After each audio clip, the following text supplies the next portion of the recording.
I know. Shouldn't have done it.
Let the roll call show the whole committee is here, and Marissa, you will take note of others, please.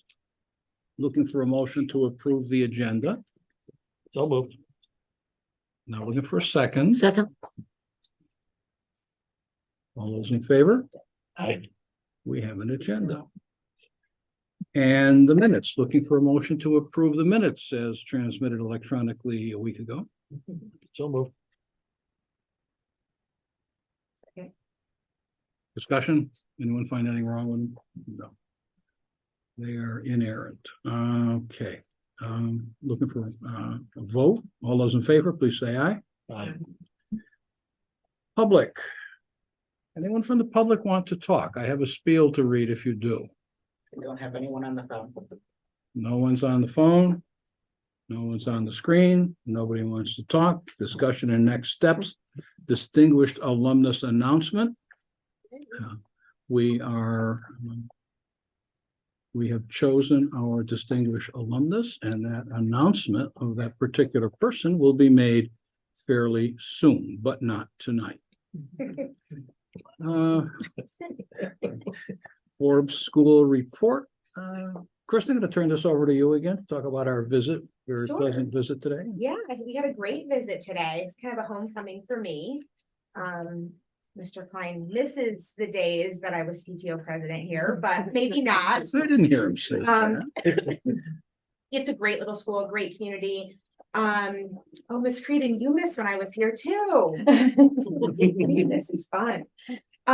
We had an opportunity to go into pretty much every classroom that wasn't in a special or testing. I think we saw at least 90%. And it was really great to see the kids learning and engaged. We saw some geometry lessons. We saw some language arts lessons. We saw some reading, different strategies, different teachers. It was really cool to see the kids engaged. And we got a nice little tour by Mr. Klein and Mrs. Morton. And we just learned about Forbes and the improvements that are being made every year. And yeah, test scores are great. And chronic absenteeism is going down, which is awesome. And, yeah. Did I miss anything? And always a problem, always a pleasure to go through a school and just impossible not to be happy in an elementary school. And this was another one of those days. Yeah. It's just a Definitely the- positive, super uplifting kind of positive experience. So Yeah. we appreciate Mr. Klein for that. And Mr. Klein now has a report to us, a more formal report. Thank you, guys. I do have a brief presentation to kind of go through. You know, in my planning process, I went back through some of my old files and I actually pulled back our school improvement meeting that we had from 2021 when I first got here.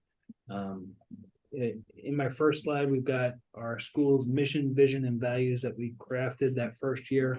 And I'm not going to sit here and read through you and to you guys, because especially I know Mr. Kisco likes me to keep it short and sweet. So Don't read. I'm not going to read anything. So that's some of the great work that our team has done. But this was one of the slides that kind of stood out to me when I was going back through our files, is that these were my goals and these were our benchmarks that we strove to our first year here at Forbes, where we wanted all students to be college and career ready. And that's now part of our portrait of a graduate that we've worked on as a district and continue to improve in what we do every single day. But then there's two other pieces that we want to see everybody be able to improve, able to grow and improve daily. And when I talk about everyone, you know, Mr. Kisco and Ms. Conway and I, we talked about that. That's everybody here. That's our students, that's our staff, that's myself included, that we have to have that growth mindset. We strive to get better at everything that we do.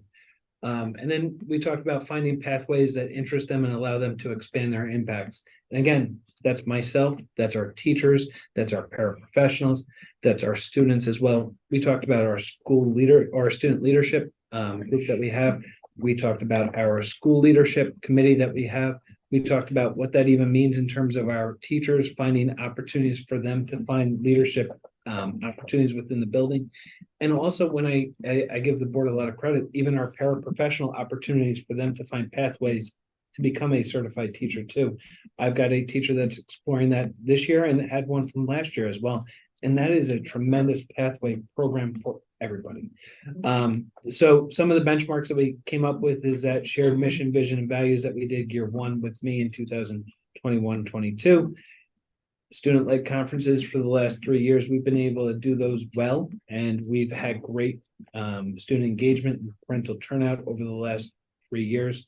And this next third bullet point is probably the feather in our cap here, and probably the last one I'll talk about, but exceed state averages for students at or above grade level benchmarks. And last year, Forbes, and I know I'm not going to steal Ms. Ferguson's thunder about ESPA, but this was the first time that we were actually above the state average for number of students at grade level benchmarks in reading. So Forbes, we are really excited about the tremendous growth that we've had here at Forbes and district wide. I know that there's a lot of work going into it, but it's sometimes good to take a step back and reflect on where you've been in terms of where you want to be able to head to. So here's where we at. Here's where we are at. So we started the year with about 45 to just under 49% of students at those grade level benchmarks in reading and math.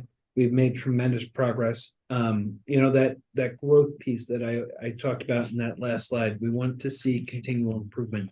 That fall to winter SGP, 55% of students hitting their targets is average.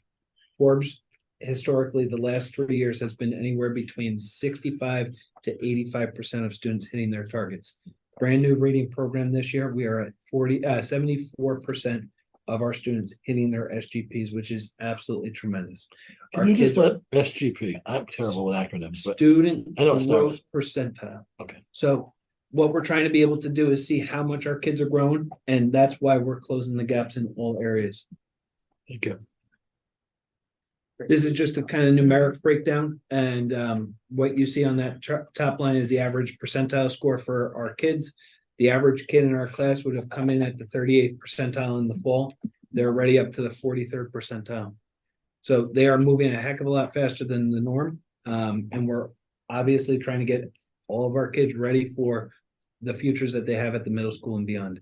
The percentage of students at risk, as you can see, we're declining both in reading and math, which is a good thing. We want less kids working below that 20th percentile, but that's a huge credit to our classroom teachers and our interventionists and that collective effort that they are putting out to make sure that students are getting what they need, filling those skill gaps that they've got, and being able to close the number of kids or get them moving towards grade level benchmarks. The fact that we've got 18 and 22 less kids working in that 20th percentile in a short window, we're super excited about that. And then when you see the number of kids moving from that below grade level benchmark to the at or near, it's about 20 plus kids working now at grade level benchmarks, and that was in a half a year. So our hope is to see those numbers continue to grow by the spring. And the only thing that we're trying to do is make sure that they're ready for 5th grade and 6th grade next year. So we did a quick survey of our kiddos, and these are just some narrative little quick statements. And again, I'm not going to read for you, but again, I like seeing that kids are reflecting, and we have 90% of our students speak favorably about their experiences here at Forbes. But I like hearing that they talk about our teachers. I like hearing that they're talking about our staff. I like to see that they're having fun. And to me, that's the most important part of it. And I know that, we were talking this morning, Ms. Conway and Mr. Kisco and I were talking about even the STEM pieces and the integration with the coding that they're doing in the classrooms, and in makerspace and whatnot. But our kids are having fun. And that to me is the most important part. If you're having fun and you're engaged in the work, it only makes it that much easier for us to be able to get the learning to them in terms of what they need. And again, what are we doing this year? These are all the things that we do on an every single day basis. We empower student leaderships. Our student leaderships are out in the community. They're doing fundraising. They're being able to do the food drive. They're being able to do toy drives. They're being able to give back inside the school and also outside in our community. And I think that is the important part about empowering student leadership within our building. The WIN model and the intervention that we provide every single day ensures that students don't miss out on their core instruction, but they also get that second and third hit of reading help when they're struggling at reading. And our interventionists do a great job of being able to fill that backfill on those skills that they need so desperately. Our instructional coaches, to me, this was probably the most inspiring part of my job, is to see the collective efficacy in our building towards growth and towards student learning.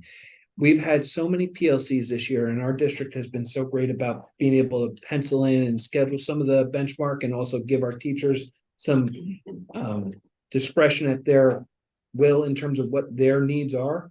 But even when we bring in some of the outside consultants and give office hours that are optional for teachers, I have 90% of our staff showing up at these sessions to just learn more about the program, to learn more about the resource, about what they're doing and how they're going to be able to help kids move.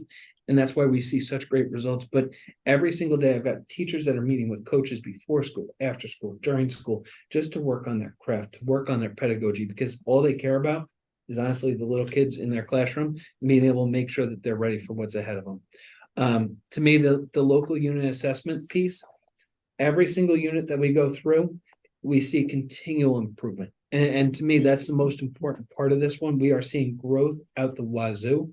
And when I look at even our most recent 4th grade unit assessment that we took for math, this was the first time in school history that more than half of our grade level had a 90% or better accuracy score on that unit assessment.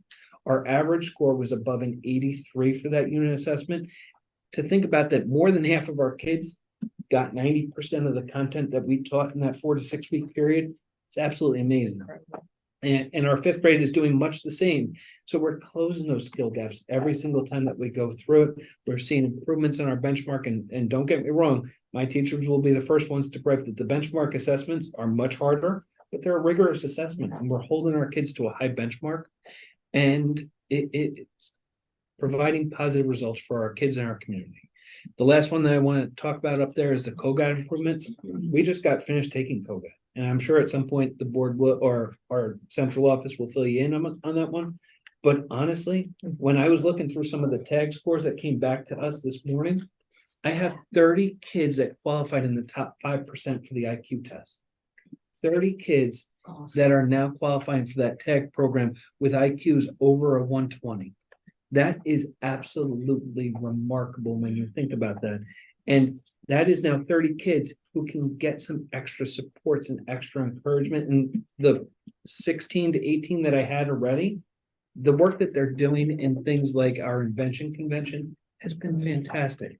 So we are seeing tremendous improvements across the board, and I can't be more thrilled because it's our team that's really working at moving the needle for our kids. So what does it look like? I tried to give you just a quick snapshot there, but honestly, it comes down to a lot of kids working really hard. And it's a lot of our teachers that are really providing those great educational opportunities. And I got to give shout out to a lot of our central office team here too, and our board members that have been part of some of those projects, whether it's our One Book, One School that came out and did the wonderful assembly last month, whether it was some of our board members and our central office team that was here. Even this past Thursday night when we just had fun and we played a staff versus students basketball game. And you know what? Everybody was having a good time there. And it feels really good to see the smiles that we see every single day. Are there bumps? Of course. We deal with fourth and fifth graders. There are going to be bumps in the road. They are not predictable in any which way, but at the same time, we see learning occurring every single day that we're here. So kind of in the last part is what's our future? So, you know, my goals haven't changed. My goals, I want to continue to see these same things continue to manifest here at Forbes. But my next two benchmarks that I'm really going to start to tease out are how are we going to be a connected school community to ensure the emotional well-being of all students and staff? And that's right from my school improvement plan. And these are the two things that I'm going to start looking at even more and improve our student attendance. I know Ms. Conway talked about that we went from 21% chronic absence rate to right now at 15, but that's still not good enough. And we're going to continue to do some of the things that help make a dent in that this year, where we had parent conferences and we sat kids down and talked to them about what these attendance numbers mean, not just in this one snapshot, but over a long career in terms of their history. And we're going to continue to do a lot of that, fostering positive relationships by doing events, by doing field trips, by doing community connection things that are going to continue to bring us together. And then lastly, we're going to continue to work on moving the needle to make sure that all kids are ready and ready for middle school, ready for high school, ready for everything ahead of them. And those are some of just my quick notes in terms of where we want to be down the road here at Forbes. Questions for Mr. Klein? I think Comments? I know everybody wants to get going, but one simple question. Yes. What do you attribute? And I think that the numbers are, you know, the growth is really good based on 6-7 years I've been here, not seeing that kind of growth. What do you attribute it to? Collective efficacy. John Hattie talks about it in terms of educational research, that collective efficacy in schools is the number one driver.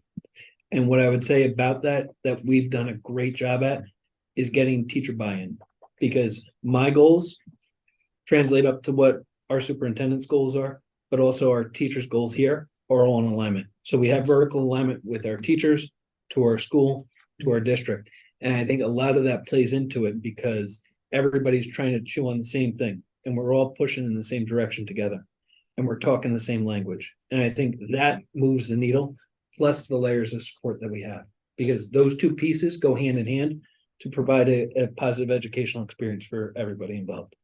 Okay, good, thank you. I have a fast one.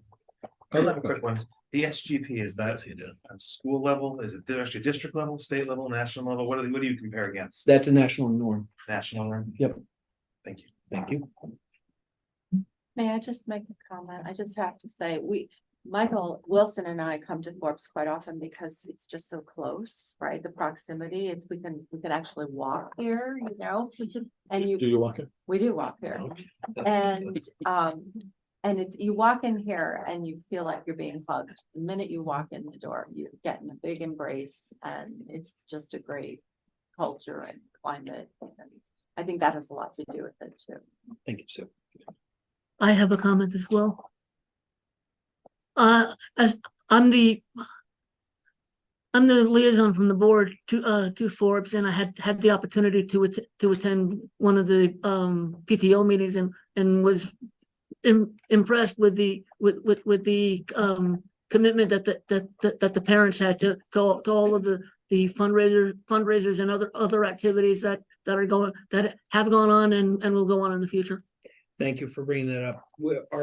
Our parents, our staff, the level of commitment that we have in terms of being able to provide those opportunities for kids, whether they're through the fifth grade committee whether they were our book fair this past week, where we had over $3,000 of book sales generated to be able to come back, or even that basketball game that we talked about. We had a packed gym, and that packed gym was able to help fundraise towards being able to send our fifth graders off to a special field trip up to Sturbridge Village and just offset the cost for our families too. So you are 100% correct.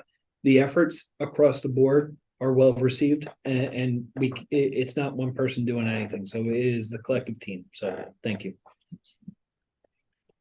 Other comments? I guess, Thank you. Very I good. guess that's it. Thank you very much, Mr. Klein. Thank you. And now, And we have now- half an hour for this because we can't start the other meeting till 7 and we have. So let's go. So we'll take our time. Yes, please do. Okay. Mr. Kisco just told us to take our time. Somebody want to record that?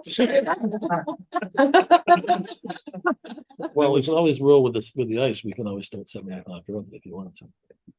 I know, you can hear the ice. It's making me a little. I'm not worried about it. I know people are worried about it. Yeah. So anyway, So anyway, so thank you. And I think I want to preface this with a little bit of an apology because, this is yesterday's news, literally yesterday's news. The data that you're going to be presented with tonight is a year old, honestly. We are entering testing season, state assessment season now for this particular school year. And the data that we are sharing here with you tonight, the students took the assessment a full year ago. You have seen these numbers before, but you saw them in a slightly different context than what's been presented to you over the past few years. The superintendent, our current superintendent, had asked the principals to share their school-based state assessment data back in the fall. So you got them in kind of little nuggets by building. And then John asked that we give you a district-wide historic context lens. So that's what we're going to do. So just keep it in your mind that this is yesterday's news and we are moving forward and we're very excited about where we're going. Before you go on, Sue, I'm sorry, where in these grids, in the bars would COVID time fall? 1920. So it's 19. there. Oh, so it's not there. Correct. Okay. We didn't So, take it. yep, and we, Oh, thank okay. you. We You were gonna skipped it. remind Okay. everybody, yeah, that was intentional. We didn't, we There didn't was test nothing, that right, year. okay. There were no tests given at the state level. Yeah, so there's no information for that year. you. And just for a little bit of context, Andrew and Joanne and Tracy and I sit all the time and pore over these numbers because it's fascinating to look at. And we actually have data that goes back to like, what, 2000, 2005, 2006, back before the ESPA was even administered and we were still taking Connecticut Mastery Tests or CMTs. And it's fascinating to look at, by school, district, how we did back then, the shifts in the demographics in town, COVID, some of the things that have happened over the years, the different assessments that are given. We have some sample test items to share with you tonight. So you'll get kind of a taste of what our young learners are up against, as early as third grade. And the sophistication that's required, I think, is probably the best way to share. The sophistication that a young learner, an 8 or 9-year-old, has to really have to be able to be successful on these assessments. No excuses, not making excuses. It's really just a fact. Our internal assessments, which are norm referenced, as Jeff just asked about, those numbers do not necessarily even align with what we see with the state data. So anyway, just sharing that. So I'm going to turn it over to my friends who are going to take a different part of it, and we'll go through from elementary right up to the high school. So we thought it might be fun to share with you some of the items that our students in grades 3 through 8 encounter when taking the Smarter Balanced assessment. Oh, this is gonna be embarrassing. It is. I'm going to hopefully make it a little bit easier on you and just have you sort of Thank you. begin to think about Just don't what ask us. grade questions out level loud. is this, does this item test? How about that? Would that That's work? fair. All right, perfect. Great. Josh, may I please be able to share my screen? Should be able to. Oh, Excellent. I just wanted full disclosure, as we were choosing the sample items, we were guessing at some of the answers. I think. Sorry, now you should be able. All right. Yeah. So I'm turning to Mr. Kisko first because he gave me many assessments in my day. A whole range of item types, so I'll allow you, Mr. Kisko, if you'll please select one of those item types, we'll take a look at a sample item. There's evidence-based, equations, filling in a grid, hot text. Some of these we might not even know what they are. I've never heard of hot text, so let's try that. Here it is. Risk taker, I like that. So in this particular question, it asks students to click on sentences that use the incorrect verb tenses. So this is an English language arts item focused on grammar. The key here is students need to know that they need to select sentences, not just one. So it makes it really challenging. Any idea what grade? Can I Oh, just yes, also please. just interject? I just want to make sure everyone understands that with the whole language movement that swept the nation, that we jumped on that same bandwagon and have only now gotten away from, many of our kids were not taught what a verb was. Just saying, okay? If we're gonna be honest. Yeah. And we have a dedicated time within our English language class now Yeah, for grammar I love it. instruction. love it. Yeah, so any sense of what grade level this might be? Third, I was gonna say. maybe fourth. Third. Grade Third, three, yes, third grade Yeah, question. third grader should be able to pick those verb tense mistakes out. Now, Andrew, am I There's another. correct that Yes. if the student only selects one, right? Things off. It's Whole thing's wrong off. because they're anxious, they're not reading it correctly. This is the answer. They move on, no credit. Oh, Even if they get one of them right. that's too bad. Yeah. And they have to be sure that they understand that term incorrect. versus Right, correct. right, yeah. It's a challenge there as well. Here's another item based on. Should we say it right? Black Beauty, yes. Black Beauty. Oh, So this it's a one's one of, passage from there. right, this is one of my favorites because Black Beauty is very, very rarely even read by elementary children today. They're not exposed to the classics anymore. Although, Andrew, tell them the exciting part about benchmark. Sure, yeah, so in our current unit, Unit 6, many of our students are diving into the classics. For example, I had just constructed our third grade assessment.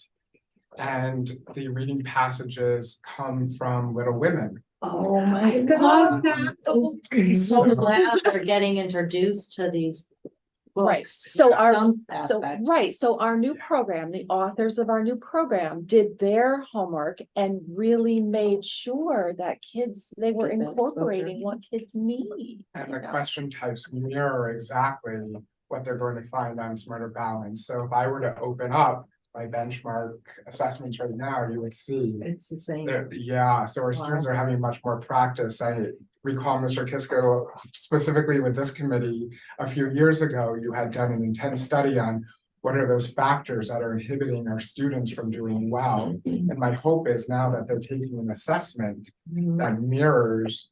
What they're actually being taught, what the tools that we have to give them, Right.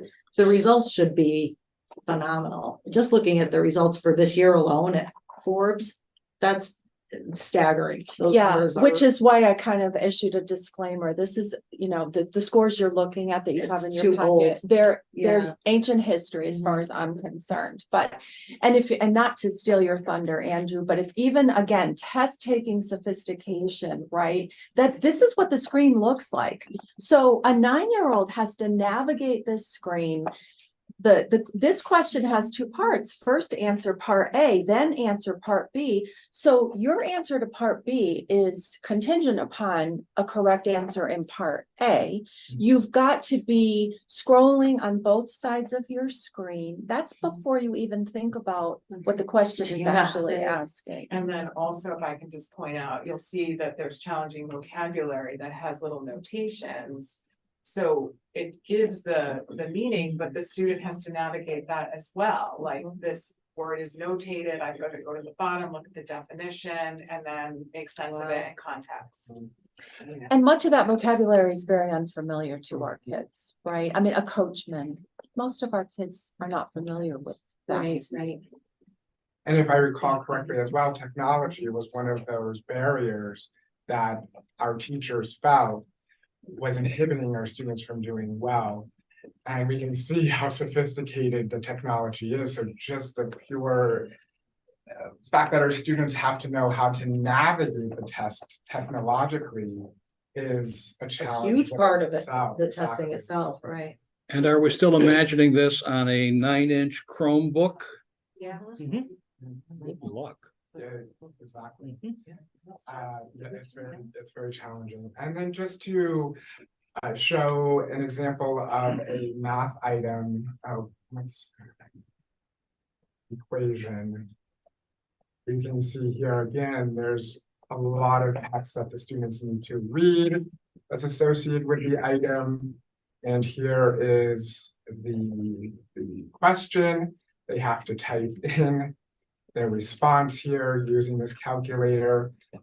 The interesting thing about this question is that much of the information that is presented here in the table does not actually help with solving the question here. So students need to know that this information is extraneous, and this is a third grade. Wow. Yeah, it's so you can see that the smarter balance assessment is very challenging.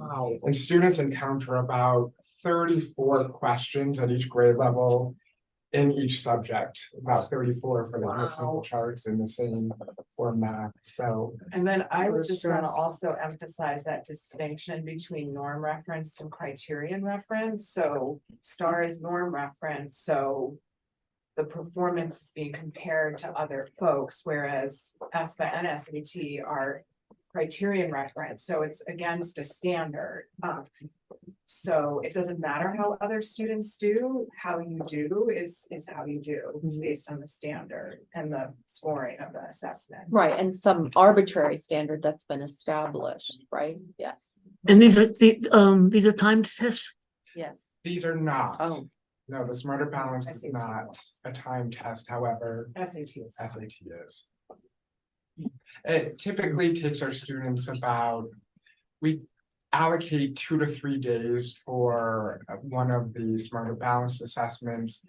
We try to cap it at, I would say, about 90 minutes.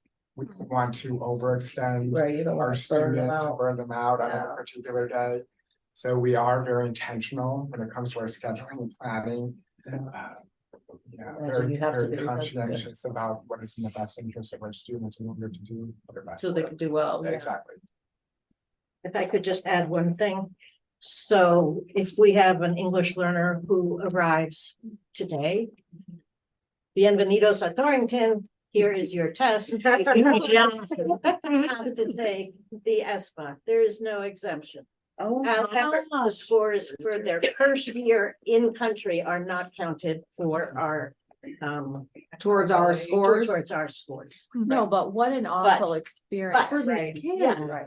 you just saw the That's difficulty. in learning. horrifying for them. What a discouragement. What would be the encouragement for them to want to learn more? I mean, that in the companies that write these tests and administer them, they don't translate Well, so there are accommodations for math and science, so you can have it translated.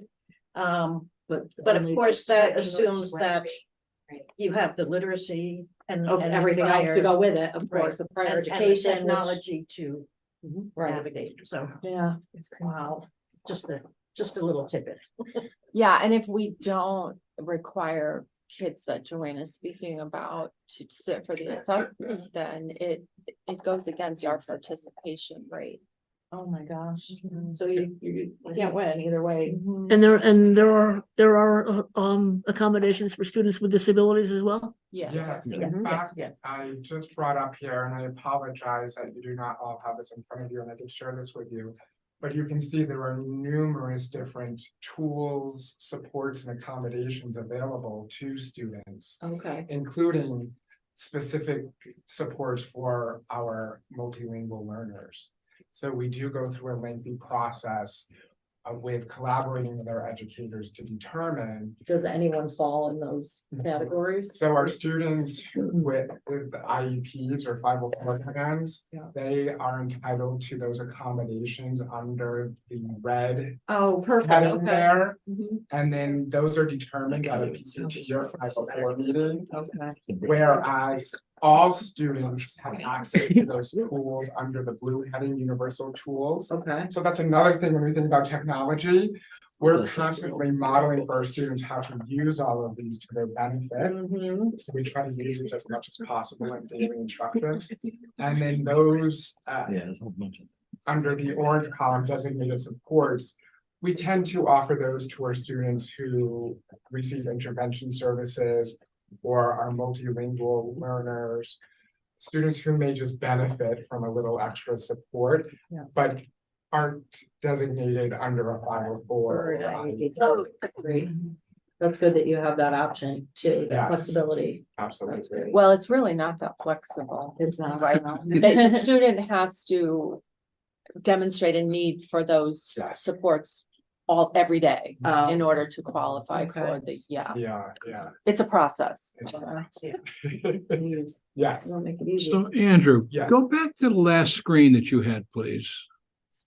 That one. So a kid can't even see the whole task without scrolling? Correct. Can't see it all at one time? That would Correct. drive me nuts.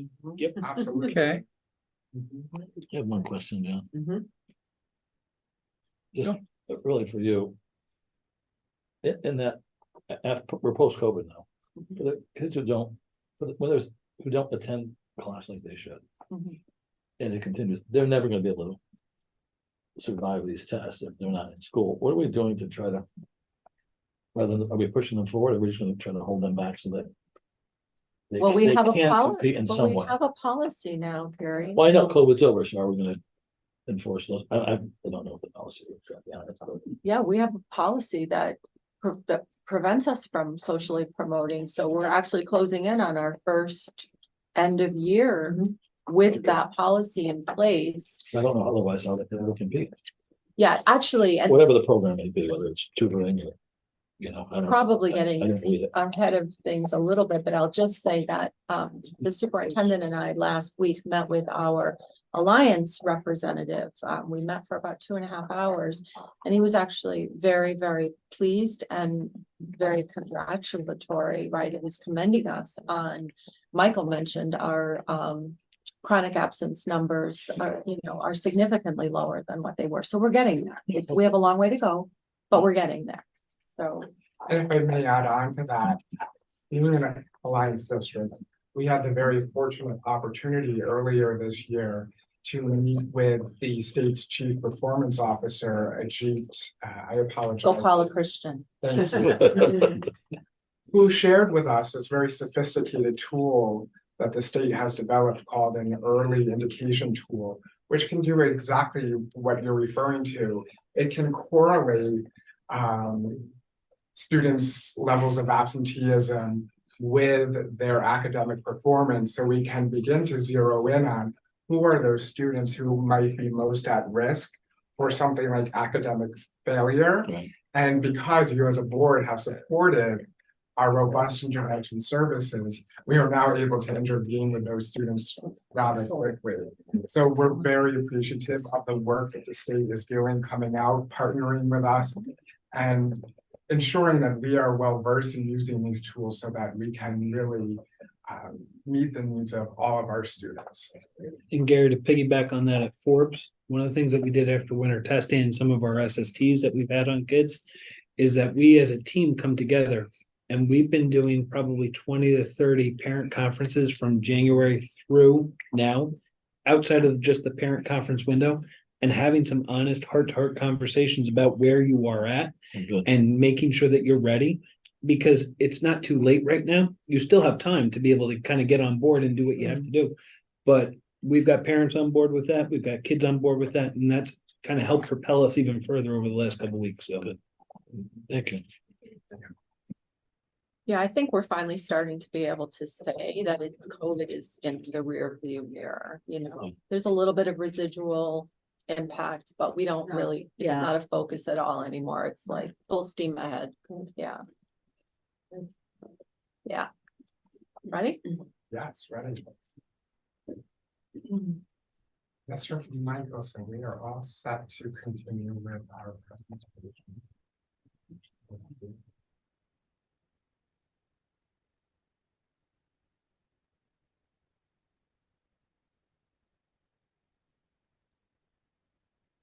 Okay.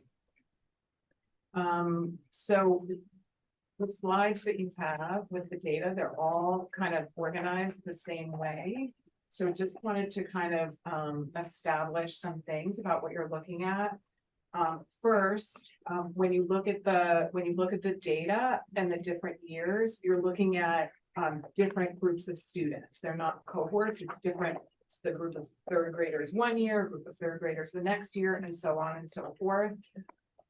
We know in the data that there are some bright spots and there are also areas for improvement. So we want to acknowledge that. We're working very hard to address those areas for improvement. On the slides, Josh, if you could go to the first slide, where it says proficiency on the left, on the vertical, vertical axis there. Those make up kids who both have met and exceeded the benchmark. And then lastly, just a reminder, 2019-20 is not in there in any of the slides because that was the COVID year. Okay. Oh, my apologies. Here we can see the performance of third grade students over time. So as my colleague had mentioned, this is not the same cohort of students, but rather the performance of students in third grade over time. And we are hopeful, now that we have introduced a new language arts program, that we will see increased levels of performance amongst our students. These are the students, last year's third graders were those who did not benefit as much as our younger students with our shift to using structured literacy strategies exactly, and heavily focusing in on word recognition skills and comprehension. And you can see it's very dramatic, the drop from 18-19 to 2021, and then, you know, very gradual, trying to climb our way back up. That is obviously an effect of that year that was lost. And that is not unique to Torrington. That is seen all over the country. So Yeah. scores, yeah. And the challenge of the items that we saw as well, that my our gosh. students are expected I can't to. believe that's their. Incredible. Poor kids. And here is fourth grade, Very early. and next slide is fifth grade. We've seen some really nice improvement there. About a 5% increase from the year prior. So this is grade 6, and yeah, I mean, I guess grade 6 is another one where there's a dramatic drop after COVID from that 50.1% to 40. over the last 3 years, the percentage meeting benchmark has been, pretty steady with a little bit of fluctuation. And then grade 7 has also been fairly steady. And grade 8, we had that drop again.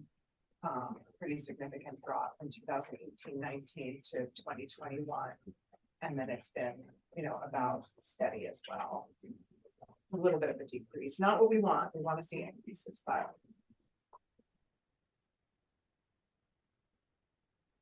And as we look at mathematics, we can see that we're continuing to begin to gain traction post the pandemic. My colleague in a few slides will speak a little bit more about mathematics and what we will be working on district-wide. But if we progress to the next slide, we see a nice increase in 4th grade and again in 5th grade. I just want to add too, and this is probably overstating the obvious, but mathematics, the way that mathematics are taught today, heavily dependent upon language. So it's very dense language. So if you are not a good reader, you are not going to be successful in math either.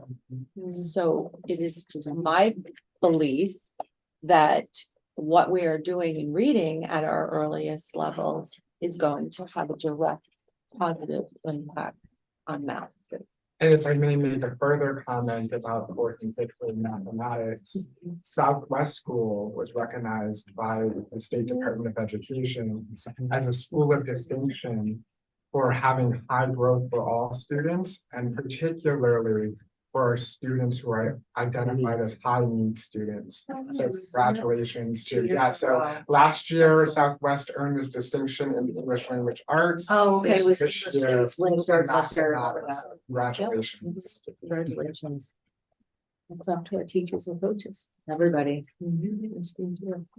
So when we look at the achievement for math at the secondary level, the percent meeting benchmark is definitely not where we want it to be. We want to acknowledge that. Again, this data is a year old. We've been working really hard. We're working on a program review of our mathematics. This year, our secondary math teachers have had professional learning, a professional learning series on high leverage instructional practices. We've got district leaders, building leaders and district leaders attending PD on high leverage instructional practices to build leadership capacity around mathematics instruction. We've got a grant for mathematics tutoring in grades 6 through 9, and that supports about 48 students.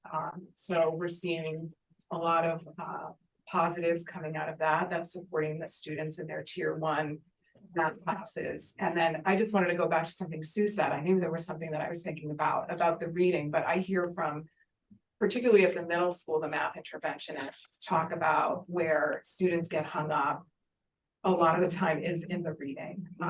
So, hopefully with everything that we're doing, it's going to all sort of cohere and we're going to see some improvements. So this is the grade 6. And then grade 7 and the grade 8 looks more like the elementary. All right, SAT. So we already have had our SAT day for spring 2024. It was March 20th. So the SAT tests look different this year in a couple of respects. First, it's a digital test now, so it hadn't been. That means we're going to have results very soon, probably by the time we get back from the April break, we will have our data, in a raw format, not consolidated like this. So that's exciting that we're going to have the data soon, but it's also a different test. It's shorter. It's instead of sets of questions, it's more discrete items. It used to be that some items you could use a calculator and some you couldn't. Now you can use a calculator for the whole test. So So it's really a very different test, so we're interested to see how the data looks different. Yeah, so they made some really big changes. So when you look at this data, know that it is old news. And we'll be looking forward to seeing the new data when we have it. So here we have our evidence-based writing. And then our mathematics. Definitely not where we want it to be. Yeah, it's really stunning, and I know, and I would hope that there would be agreement in the room that, you know, we've had a huge focus on literacy, and our focus needs to continue to be literacy. But now that we've got that up and running, we need to look at mathematics. Tracy said that we are doing curricular review in math. We've been engaged in that for quite some time. We are working hard on that. We have, you know, content area experts who are coming in, as she said, to work with our staff. We have someone helping us look at the curriculum. Part of the issue with SAT is when the students take the exam as 11th graders, if they haven't taken enough math courses, they haven't been exposed to certain concepts, you can right away just toss out, you know, 12 to 15 questions that they're not going to be able to answer, like in trigonometry or geometry or whatever. So we're taking a close look at that. And in speaking with our Alliance folks last week, we were very, very, I don't know. I was so happy to hear they have incredible confidence in us now that we've been with them for a while, and they were very willing to say, look, we're not worried about Torrington anymore. You guys are on the right path going forward. Why don't you now think about investing some resources in a new math program starting in kindergarten and doing like a progressive rollout, you know, kindergarten the first year, K-1 the next year, you know, and just build it that way rather than what, you know, we had $1 million to spend on reading. We don't find ourselves in that position now. So do it a little bit at a time and then do something so that we have continuity. Right now, we don't necessarily have that. Our kids, when they get to 6th grade, they use a different program in math than they do K-5. So How does that work for them? If it's a completely different program that's that has to very, be. that's very typical if you think about, you All right. know. So it's not just, it's not specific to the program that we've adopted. No, It's just the. no, grade it's level very switch. common for, you know, Okay. districts to say, well, this is what we're gonna use in elementary, this is what we're gonna Oh, use. But okay. so the conversation that we had last week was, let's look at doing something that is continuous. So Right. it's a conversation, but it's worth having, and Absolutely. we obviously know. And again, these scores are terrible. We know that, we acknowledge that.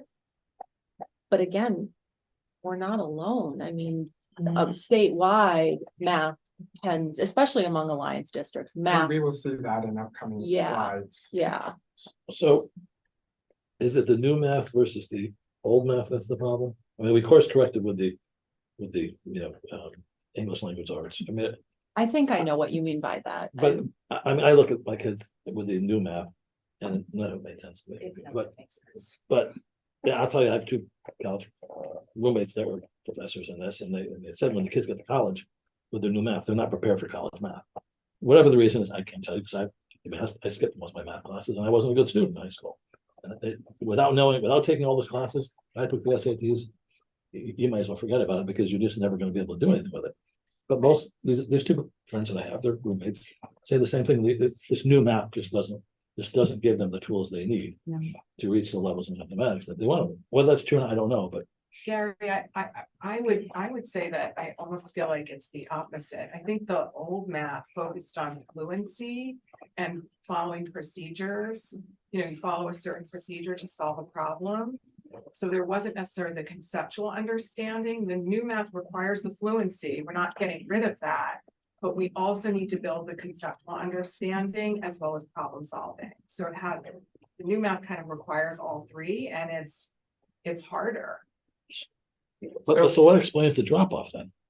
Because I have two older The boys that lack were of reading. near, well, I don't know, that's what, I guess that's what I'm getting at. Scores are, No, well, now they're I don't- better, but I think from, if you go back to I maybe have to like agree with 5, Gary 6, on 7 this. years, I think it stems from the reading, the lack of reading and leading into math. I think we're now starting to see with the new reading program that you're already seeing better grades, right? Test scores and We're math. starting to. Yeah, just from Michael's numbers even. And I think if I could just say what, sorry, Andrew, Tracy's comments are valid, obviously. I think where we fall short, and when I say we, I'm talking we as an educational community, you know, larger educational community like Torrington, where we're falling short on this is that we don't have the time needed to dedicate to all the aspects of what you just said. And often what suffers is the fluency aspect. That's been my experience as a teacher, as a building administrator, with this quote unquote new math, where almost all the focus is placed on the conceptual understanding, but students are not really given an opportunity to master the skills and that I believe yeah, that. I mean, that's my traditional, very conservative belief about this. I also, agree. you know, I could say this, I believe kids should memorize their math facts. Right. I'm probably It worked. one of the only ones in the room No, that I'm feels with you, like that. it worked. But I do Right? believe that they Yeah. need to have that fluency, that automaticity, and Yeah. but they also need to understand conceptually. You know, when I grew up, we weren't taught conceptual understanding of math. It was, this is how you do it, right? This is the formula. But I also believe kids should be given a formula to write a 5-paragraph essay. And I could be the only one in the room that believes that, but it works, you know? As long as they learn the conceptual after or before, along with, but anyway, we're gonna run out of time. Yeah, we have to get moving. Yeah. Oh. Before we had. Yeah, 6 minutes. No, I'm just No kidding. longer think about that. Yeah, right. Well, we've taken our time. Now, we That's can't it. do it Sorry, anymore. John. That was a luxury. Honestly, we could talk about this for days. Oh, We could, that's why we can't talk Yeah. about it. Yeah. Absolutely. Thinking about science, this particular assessment has not been around as long as a Smarter Balanced assessment. I believe we began administering this assessment in the 2018-19 school year, and then the pandemic happened, and then we have resumed. So if we go to the next slide, we will see how we are doing in 5th grade. And I am confident, along with our new reading program, that now that students have more time to learn the science content, both through the reading program and during their content time, we will see an increase in our performance in science and in 8th grade. Yeah, I want to highlight grade 8 as a real bright spot. You can see that the percentage of students reaching proficiency is almost 5%. I took a look at statewide, and statewide, there was actually a decrease of 4.6%. So compared to the state, our 8th grade science teachers have done a great job in improving the performance of our grade 8 students. When we look at the high school, it's not as good. We didn't have as good a participation rate on the NGSS last year. We had about 85% for grade 11, whereas grade 8, we had, I believe it was 100%, if not very, very close to it. We've been doing a lot of work this year with the Connecticut Science Center. We've been working on revising curriculum, particularly the bio course, to align it with similarly, there's sort of a 3-dimensionality to our science standards, where it's the core content along with science and engineering practices and conceptual cross-cutting concepts, big idea concepts. So just kind of revising the curriculum to make sure it's 3D, 3-dimensional. We've been doing professional learning series with the Connecticut Science Center, which has supported high leverage instructional practices. And we've also been doing something called lesson study, where teachers collaboratively plan a lesson based on the curriculum. And then they get into each other's classrooms to see the implementation. And then they debrief and talk about at the instructional level, what is having an impact on student learning. So all of that has been really powerful at the secondary level. So hopefully we continue to see improvement. I will say that Brian Scott has shared that in focus groups with students have sort of spoken to the quality of their experience in their science classes. They're noticing changes that are really positive. Last links, 30 seconds to go, something like that. So the last links is the annual assessment that's expected of all K-12 English learners.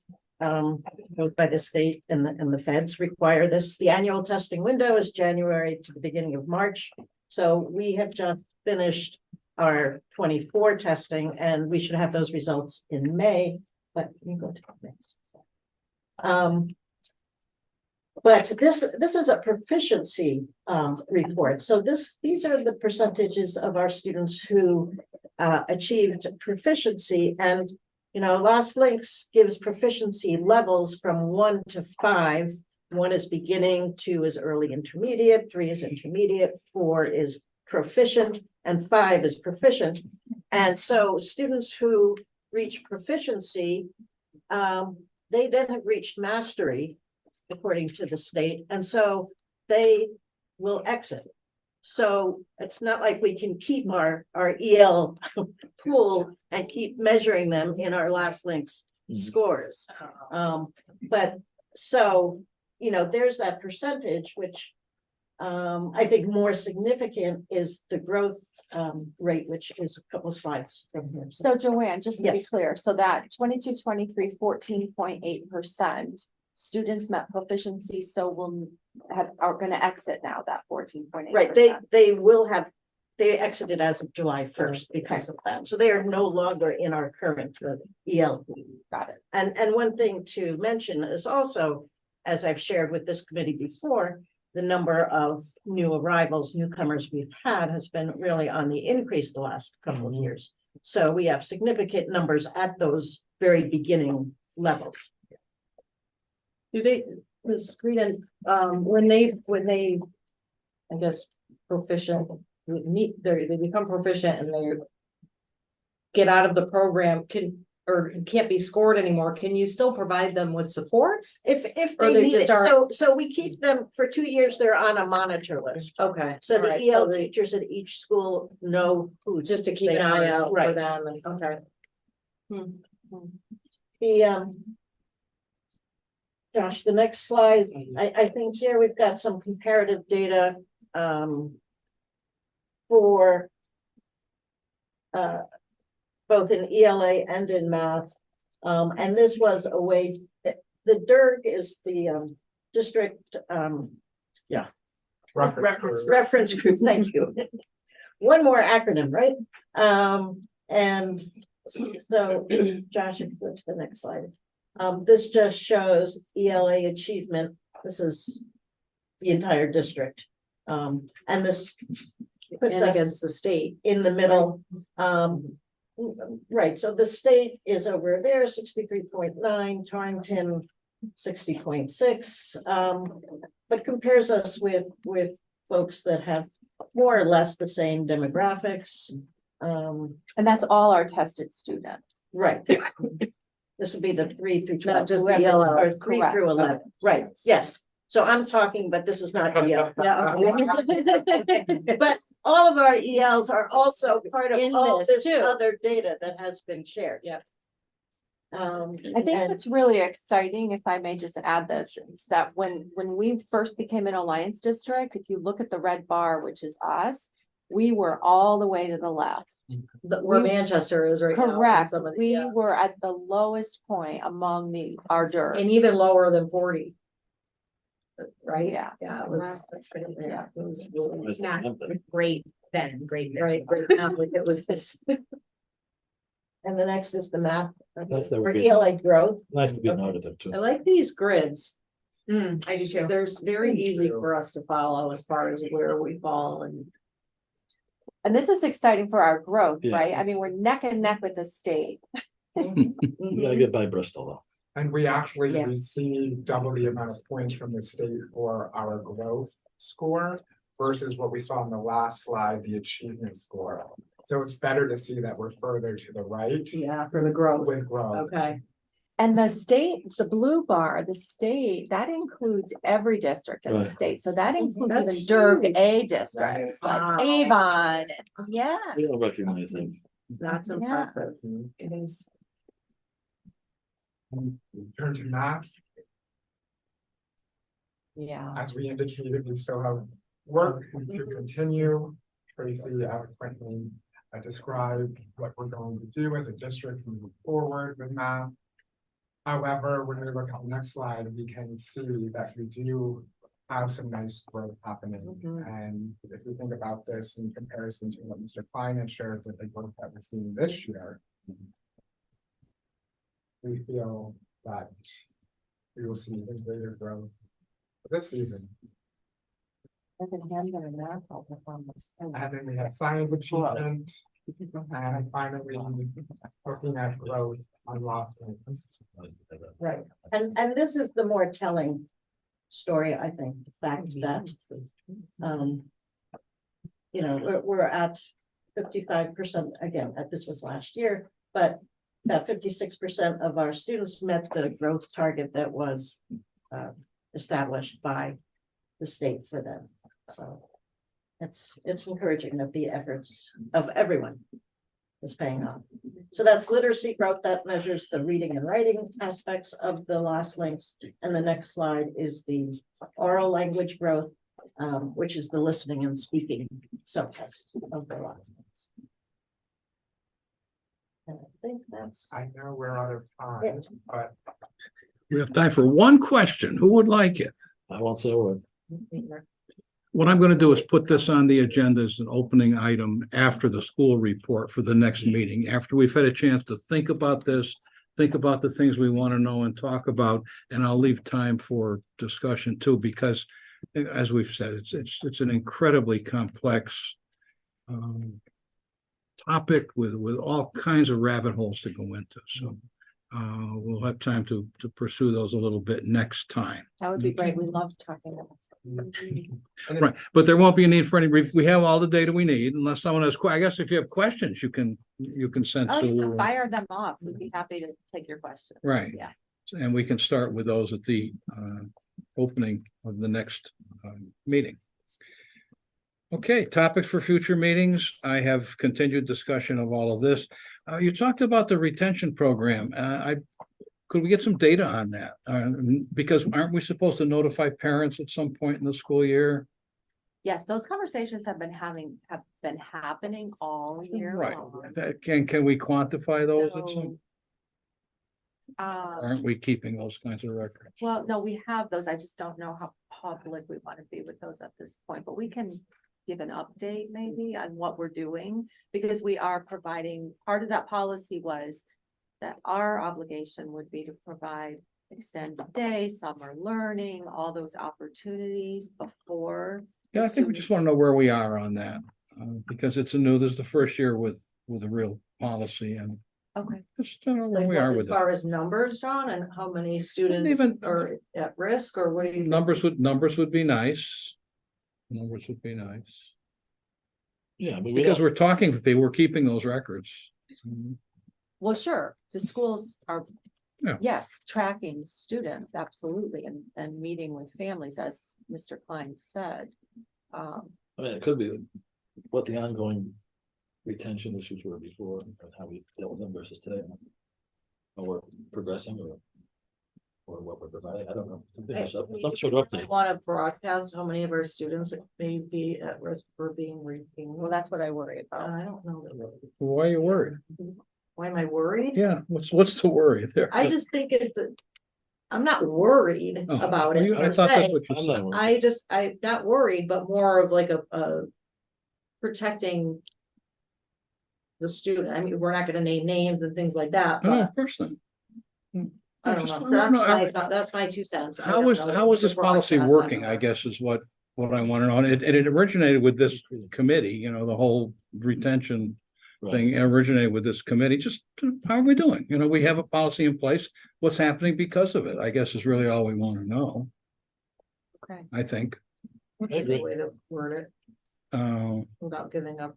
Nobody's asking for names. Nobody's asking for schools or grade levels or anything, but just Overall, what are we doing? We have a policy. Presumably that implies a change in what we're doing. What's the change? That's what I'm looking for. Community partners. So anyone think, any you can think of that we think you could find someone? I'll try. Yeah, try. And if it doesn't work, it doesn't work. Okay. Anyone else? Items for future agenda? No one else.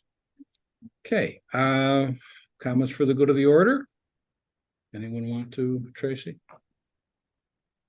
Thank you for your curiosity and interest and. This is important. No, this is why this committee exists. It's very important. Doing it Thank tomorrow. you and great work, students, and staff and all involved.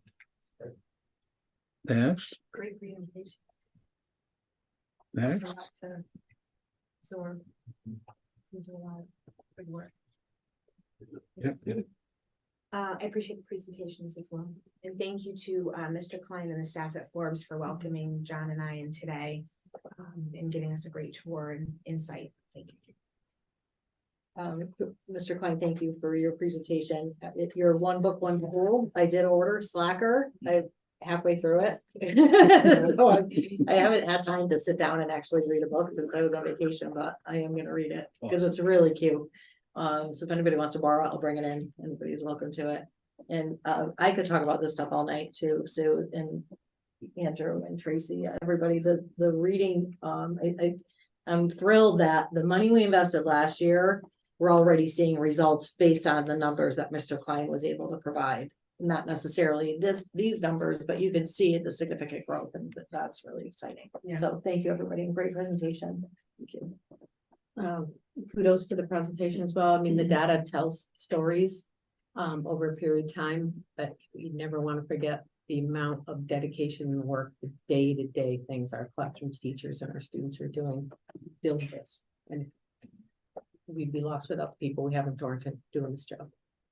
No doubt. Thank you guys for being here today. Really appreciate the opportunity to kind of share some of the glows and grows that we've got here at Forbes, and to our central office team, great job with your presentation as well. But thank you to the board for everything and all the support that you guys continue to give to us. So appreciate it.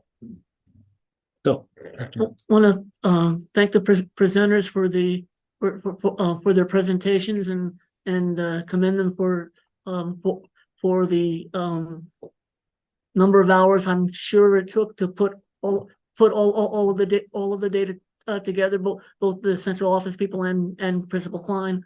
And thank you for welcoming us here today. Jeff, you're behind us. What do you want to say? Oh, great presentation. You guys know I love the numbers, so I really appreciate it. So it's good to have a lot of information to dig into. I'm sure I'll have questions next time. Next. Thank to all faculty and staff for what seems to be a great path forward. Good numbers, good presentation, good results. I'm new today, but knowing that, no. But just seeing some of that makes what I do every day, because I work with it every day in kindergarten. So seeing that it's actually the money that we spent was actually well spent, not well spent as a para and a taxpayer of Torrington. Like, it's nice to see that's actually going to, like, you could see that it's actually helping a little bit. It's overwhelming, don't get me wrong, but it is nice to see some of the numbers going better instead of worse. Thank you for being here, Dawn. Mhm. Thanks for joining our committee. Thank you, everyone. Thanks to the team for nice I work. can't come next week. Thank you. I didn't. Ronnie? Thank you. That was very interesting. It's good to know because sometimes when you're the boots on the ground, you don't know where the numbers are, and that helps because it helps guide what you're doing. So I appreciate that. I will not be at the next meeting because it will be final dress rehearsal for Brigadoon at the high school. Is that To which we're that's all the first invited. play that was at the? Yeah, it was the old first school? musical, not the first play. So it's the Okay. first musical on that stage. It'll be the last musical on the stage, not that last play. 2 weeks after Brigadoon is Pirates of Penzance Junior at the middle school. Cool. So May is Oh, going to be really? a very Quiet. busy, artistically Better, wonderful John. month. Which one? Yeah. Yes, that's Of pretty course, good. I already have tickets for Brigadoon. Thank you, Mr. Klein, for that Forbes report. Forbes has a little special place in my heart. So I'm always happy to hear how well it's doing, and thank you for your good work. Marissa? I have to give a shout out to Coach Super and Mr. Klein for a very fun Forbes Oh, game last That was Thursday. fun. The girls had so much fun and the gym was packed. So everyone was having the most fun. Thank you. Josh? Okay. Thanks to Mr. Klein and Mary Morton, who isn't here for the tour today. So thank you for all your work. This has really been your meeting in terms of the distinguished alumnus and pulling together all this data. And Dr. Deacon and Tracy, thank you very much for your presentation here and did what it was supposed to in more or less the time it was supposed to. Thank you very much. Thank you Looking very for a much. motion to adjourn. So moved. All in favor? Aye. All yours, Gary. Policy. Yeah, we'll just wait until everybody gets up that's getting up.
Go. All right, call to order, roll call. Dr. Buchanan is sitting in tonight. For Hillary.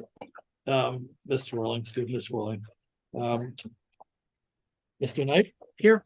Mr. Kisco. Here. And Ms. Conway is alternate, right? Here. Okay, And I'm alternate for Hillary Sterling. yeah, that's why I started off with you. Sorry. That's okay. And we have Joy DeMarie. Oh, Sorry. rep here. Okay. I'm an art team. All right, can I get a motion for approval of the agenda? Thank you. So moved. In a second. Yep, second. All in favor? Aye. Approval of minutes. Can I get a motion for the approval of minutes? So moved. I'm not trying to move it along tonight. We noticed.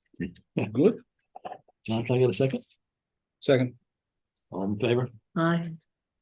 Any public participation? There is no one on the line. Right, we can move on now. Kim is on. I just want to make Correct. everybody aware. Okay. Hello, everyone. Hello, Kim, how are you? Oh, hi, Kim. Hi, Kim. I'm good.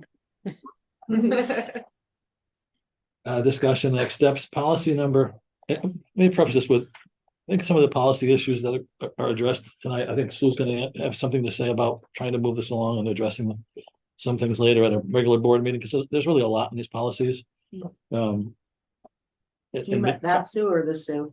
This, Sue, and then you may have comments too, you always do. Yeah. But But public use of school facilities, Dean, are you gonna have any comments on this or? Yes. So if you want to start, go ahead. Sorry, go ahead. I'm sorry. Okay, I thought this one was decided last meeting. This is Dean asked that we bring this forward for some other language that was Gotcha. not what we talked about last. time. Okay. Yeah, well, you're right. What we talked about last time Yeah. is done. Yep, Yes, yep. Good one. right, Yeah. right, okay, cool. Go ahead, Dean. Okay, so one of the things that I looked at on here and I've had experience with a couple of times is there's some wording in here that talks about 100 people or more. If people are gonna run the facility, need to contact the fire department and police station. Both the police station and fire department are asking why. Oh, please stop calling. Yes. Yeah. pretty much. Yeah. So the fire department's answer was, your buildings, we have been through your buildings, they're approved for a certain amount of Right. people. Yeah. It's much more than 100 people, why are they calling you? Mhm. So the intent was good there, I think, I understand what they were trying to do, but Mhm. I think we should take that out. So people don't feel like they have to call Yeah. the police department or fire department if they have 100 more people. The wording in there right after that, if you look at it, it's pretty clear that it's up to our discretion if we think the FD or the PD should be involved on their dime, on the renter's dime. Oh, good. Do we know was that a shipment thing? No, that was That was ours. that was ours. Dean, where are you? What page are you Yeah. on? The packet. I am, oh, I'm sorry. It wasn't out. 6:43. 6 of the packet, 2 of this policy. Oh, 2C, any group of 150 occupants or more, okay. Yeah, so, what page is that on? Page 6 of 43. Look at the top, look right hand corner. Yep. Go by the top right hand. Yep. Yes, so B. No, C. C. So right underneath there, it kind of says, if we just clean it up a little bit where we would let them know if the FD or PD had to be called in for additional help. Okay, so that's one thing I'd like to get changed on that. Go ahead. So we already have an occupancy quota for every. Every space has a Every space, capacity, Right. and it's So- posted in every space, so right? Maybe Well, maybe if it it doesn't should be exceed, worded something about capacity. doesn't rather exceed the than capacity. number of- Well, the And capacity's no not school. not to notify the fire marshal police, but just to adhere to the capacity of the room. I think our discretion, whether it's capacity or maybe even the type of event, so if you put just capacity down. Then we don't have the authority then on the type of event, not that we're having unruly events in there, but I'm just thinking of. If we had a customer using our gym and we had some issues and we needed additional support, if we just rely on capacity. I don't know if that would cover. Are you asking to strike letter C because it's all about this? Not strike, let's see. Oh. Just remove. The 150 occupants or more. Well, the next sentence though says all costs associated with police and fire. Right. You want to leave that in? I want to leave that in there, but I want to put in there. Yeah, because what if they have to call the police for something or they Okay. need, Or the What I wanna type of put in use, there too is the type for- of use may for- require it. for our discretion. We will let you know if the PD or FD should be involved or they're needed Okay, for the Torrington Public Schools. all right, so we will So that determine. would be first and then all costs associated.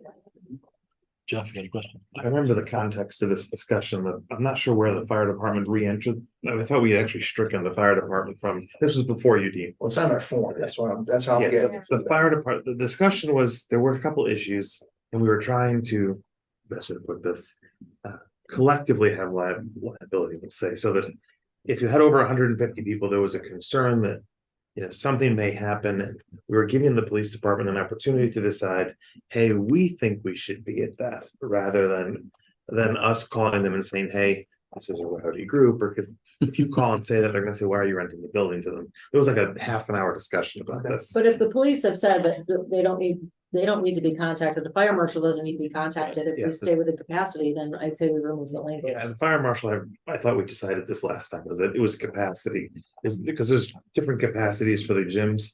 based on the configuration of the gym, but as long as you were getting nowhere near it. Because with the bleachers down versus not, there's a different standard capacity. Yeah. So I remember that we were trying to avoid us having to decide that, but the police department was just to have them involved and have them understand what was going on. Group's decision, but that was the context of it when it happened. Again, we've probably had maybe one, two, since I've been there, 2 people at least contact the fire department and the fire marshal calling me saying, why are they contacting me? And it's, what do you want me to do? And I had to dig into it to say, "Well, nothing right now, but if there was something that we needed, so that's all. It's kind of. Is the police giving you the pushback or just the fire? No, just the fire department this time. The police said that they received it, but were waiting for more directive, I guess, from us. So they did receive a call from the same people. Yeah. The fire marshal called me right away. I don't know what you're supposed to do on this. We inspect your buildings are safe for occupancies up to this amount of people. Well over the 150 capacity, so. The fire marshal should be out for sure, because it was never. I don't understand why we would keep the police in there. I don't know. Yeah, I don't either. I just, but It was a concern. The detail is just to eliminate people being confused, that's all. I agree. No, I'm not disagreeing. Right. Yeah. Ellen, how do we handle? So Ellen, do we need to address that tonight and approve it tonight, or it goes to the board, doesn't it? Or no, a change like that? What do we do with that?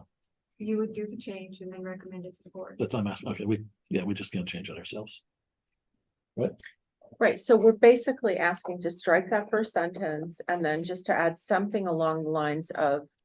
We would make the determination as to whether the police or fire would need to Be be notified. notified, correct? Right, and then We can Notified. wordsmith Right, that, notified and. required, okay, Right. okay, all right. Used or. well, notified, and then if any costs. Well, she's gonna associated keep with that. the That's responsible gonna stay there. Right, Yeah. you just condense it to one sentence. Yeah, Sue will work. we'll work on that, And yeah, then get it back to us. Yeah. got it. Yeah. Stu, I think we can just use the second to the last sentence that's already in C and move that to the beginning. And just say groups may be required to notify the Torrington Police Department and Fire Marshal at the discretion of the superintendent or designee. Perfect. Oh, yeah, that can just, That last sentence in C can just be moved to the beginning and call it a day. Yeah.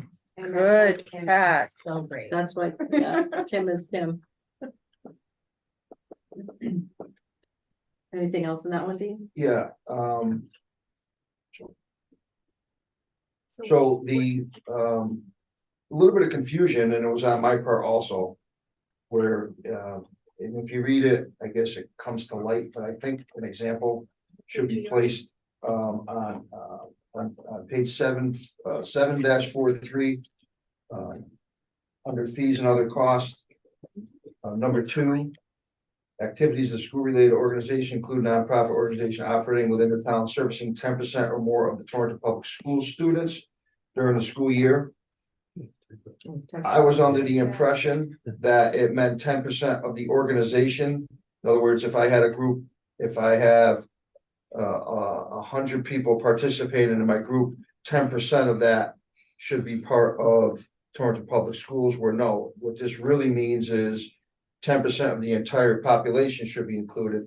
So I just thought maybe an example of 3,000 students equals 300 participants that need to be in there. Something to clarify that, because I was under the impression, and one of the people who rented it, I gave them that information and they thought the same thing. Now, changing that, again, I'm not looking to change all policy here, but my point is, if we're gonna rent out to certain groups and it's gonna be free of cost and they service 10%, it's great, right? That's 300 kids that are getting serviced. So organizations that are allowed to do that are PAL and soccer because they have that amount of numbers. But if we have somebody who comes in and wants to do something for us and something for our kids, and they have a small group, and the activity they're gonna run only has 100 kids in the activity, they have no way to meet that 300 activities. So are we gonna deny them because they're not such a large, strong group at that point?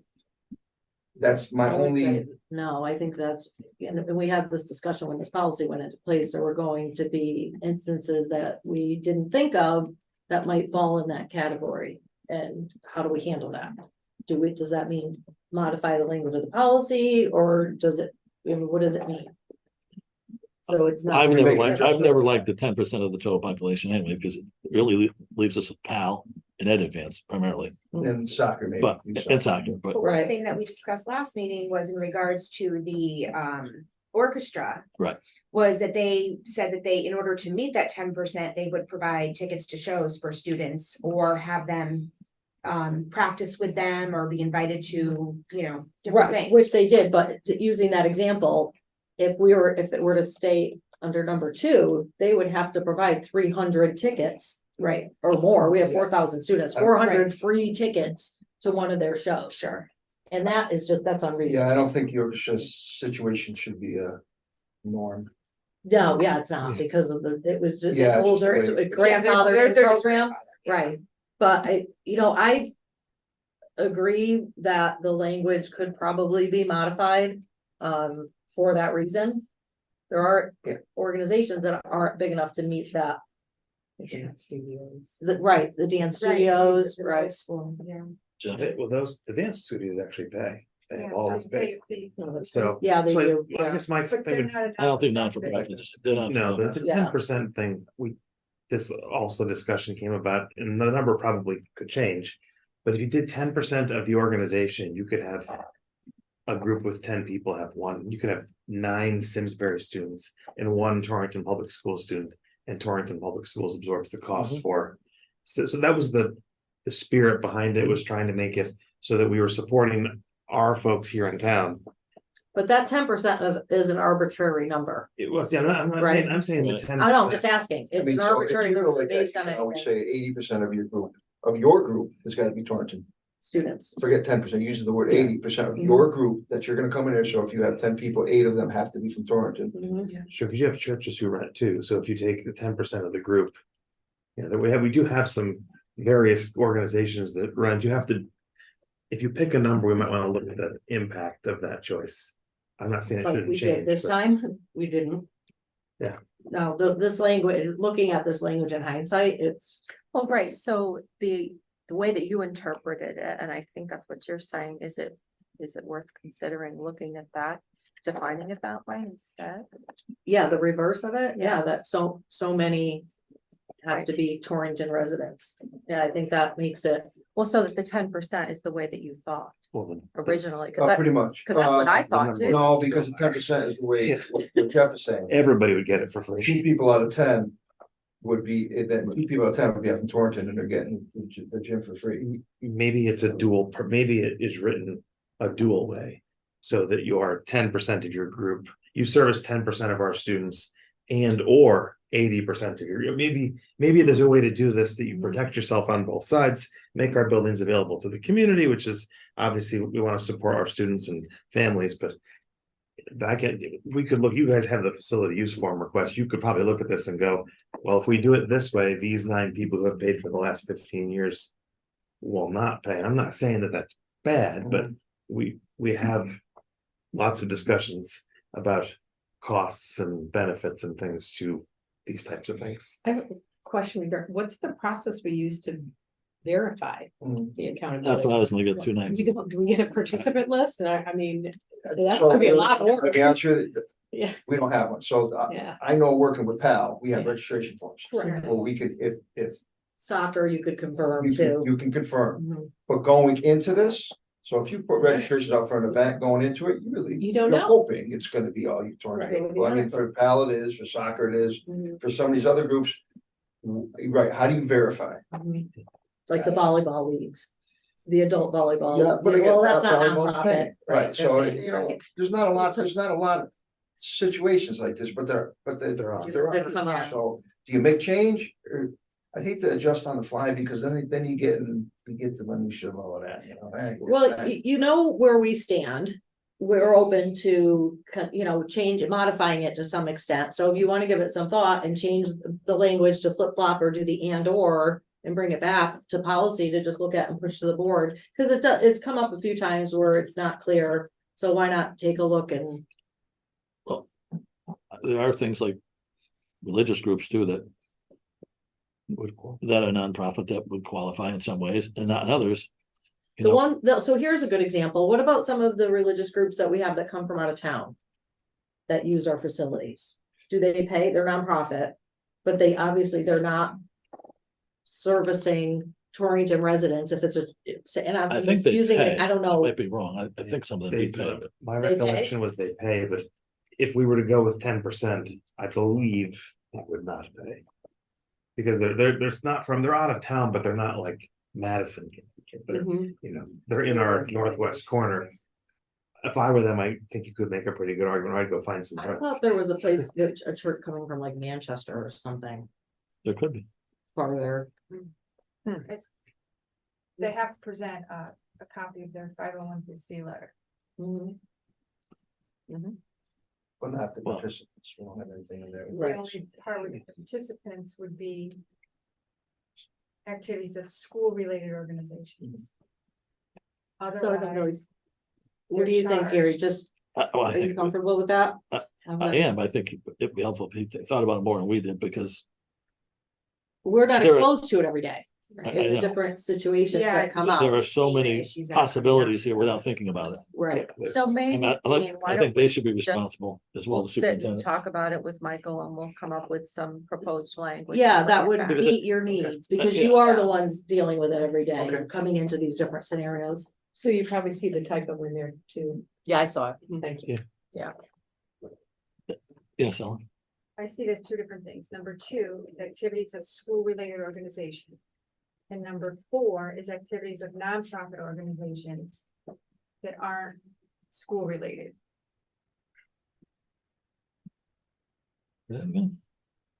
Number 2, activities of school-related organizations Well, because it then says including nonprofit organizations operating within the town. Yeah, but they're school related. So PAL is school related, PTOs are school related, bus, Yeah, at advance. booster clubs and advance are all school related. Yeah. You could. Whereas- Yes, you can, but number 4 is other nonprofits that are not school related, such as churches. And the groups in number 4 wouldn't pay the rental fee, they would just pay the custodial fees, I believe is how that worked, Sue, if I'm not mistaken. Associated costs may apply. But not the rental fee, right? That's what it says for number 4. And then Yeah. go to number 5, activities for profit organizations operating within the town is rental fees and associated costs. Right. So nonprofits that are not school related still don't pay a rental fee according to this policy, but they just pay the custodial fees. Only it if they're in doesn't- the city of Torrington, number It 6. doesn't Right. say that they don't pay a rental fee, it just says associated. Well, it does, costs because may up right apply. above, it says no rental fee, associated rental fee, it's very specific. Okay. Right. When it gets to 5, it says rental fee and associated costs. So in 3 and 4, they don't pay the rental fee, they just pay associated costs. Well, why don't you and Dean and the superintendent just Yeah. think this through more, because we're gonna go in circles. Yeah. Number Tonight, 6 is anyway. out of town.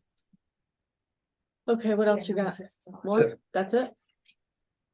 Okay, Thanks, Dean. all right, so with this one, we're gonna work on it and bring it back to policy in Right. May. Oh, Sue has some questions. Just, you have the Shipman Goodwin model policy attached for, is that for a reason? Were we supposed to look at that, or was We it just a just reference? always do that as a Okay, reference. all right, okay. Yeah. All right. All right, I'm gonna use my phone because I don't have the packet. Okay, so the next, It's, gifts, Yeah, grants, gifts, and that's a request bequests. to district. do you want me to explain why we're doing this? Yes. Okay, so, this looks like a lot and it is a lot, but we don't, and you've had some time to kind of dive into it. We don't really need to go through all these policies line by line tonight. Really, the whole purpose in bringing this forward tonight is that we are finding that, many of our staff members are taking advantage of opportunities that are out there, such as donors choose and that sort of thing, if you've heard of these things. A donors choose, for example, I'm just gonna use that one as an example. There are others. There's like GoFundMe's, there's that kind of thing. Typically, they are on social media platforms, which is why the social media policy was brought forward. So there's the gifts, grants, and requests, there's the social media, and what's the other one? Instructional materials. Instructional materials, correct. So there's often, so let's just give a hypothetical. A teacher decides that he or she is going to run a Donors Choose campaign. Because it's thrown out on Facebook or on some other social media platform, it has implications for our social media policy. If the Donors Choose campaign is put out to request instructional materials, it then has implications for the board's instructional materials policy.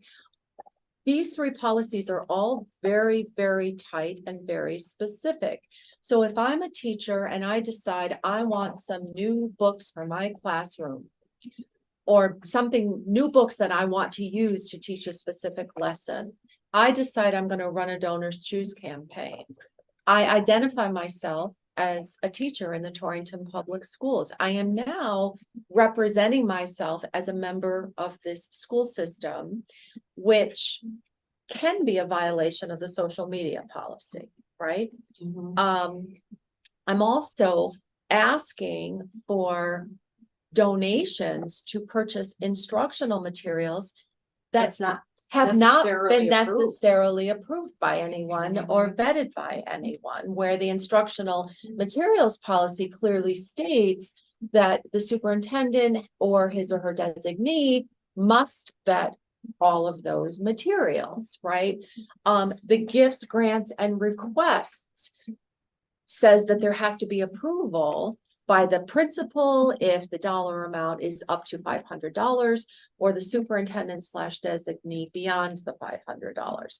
Now, having said all of this, so we're bringing it forward honestly to kind of get it on your radar and on the radar of the school administrators and the staff, because all of these things are great. They're great. And folks out there are typically very generous and willing to participate in these campaigns, but they're wonderful, but at the same time can be dangerous, right? Problematic for the district overall. Correct, correct. And I don't think that any staff member realizes, staff members typically go into this with best of intentions, right? But then find, oh my goodness, I didn't know I was violating a policy or 2 or 3 policies. So part of our attempt in bringing this forward, we have a little place on our district homepage website where we put up in lights, you know, board policies that are getting attention right now. So we wanted to bring it forward, and we're going to put it up on lights on the district webpage, make sure that principals are all made aware, that the policy committee of the board has talked about this, has reviewed these things. We're not asking necessarily that any changes be made to any of the policies, with the exception of one minor change. And just wanted to bring it to folks' attention that this is kind of a trend, and we need to really get a handle on this. So I know that was very long-winded, and I'm sorry, but it's a lot of, what do I want to just, this is in red on the gifts, grants, and requests. We would like to propose adding a line that reads like the one in red. Says upon approval from the administration and staff on the request, the donation must provide receipts for the items purchased for verification and eventually find something that makes total sense. Yep. Right, so currently, you know, what's happened is I'm aware, or I have become recently aware of Donors Choose campaigns that ask for basic school supplies. The Board of Education provides basic school supplies. We would never approve of a campaign soliciting donations to provide basic school supplies for classrooms. That's the job of the Board of Education, right? And while it may sound very innocent, if you follow these things on social media, often what happens is you get a string of comments that are not always favorable. What's the matter with your Board of Education? They can't give kids pencils, you know, so it's that kind of thing. I think that we want to try to get our arms around and make sure that we're not, I don't know, you know, just being painted in that negative light, that's all. Just so that there's some oversight to this, not that these things can't happen, but just to make sure that they're done in such a way that it's not gonna come back and shed a negative light, that's all. And then the statement here that we'd like to propose adding is that the staff member provide receipts for the items purchased, because that's, we'd like to tie that up so that, because right now, we have no way of knowing that the money received by anybody is actually going to this purpose. Not to in any way suggest that people are not honest, Right. but just to really Just to have, just to yeah, protect everyone. right, everybody, the district, whoever's doing the campaign, running, you know, whatever. Yes, teacher's running the to campaign, protect right. the staff member, Yeah, the just to be district. proactive as Correct. opposed to reactive. Correct. So that's my spiel. That's kind of my first. I can definitely understand adding this as kind of a checks and balances to the process. I have given to 2 donors choose before, for the same teacher. And they were not for instructional supplies. They were really cool ideas. She wanted to bring baby ducks into the classroom. Yeah, and teach that's the kids. great. And it was I actually held them. They're pretty, they're so cute. Yeah. But also another one was for like a reading corner where she, you know, wanted like specific seats and pillows Yes. and blankets and, you know, those types of things, which I thought was really neat. And It like is, shelf Right, and but as long as it goes through. And it's, Right, those are right. very appropriate. Right. I think that we also, you know, need to understand and teachers are spending a ton of money.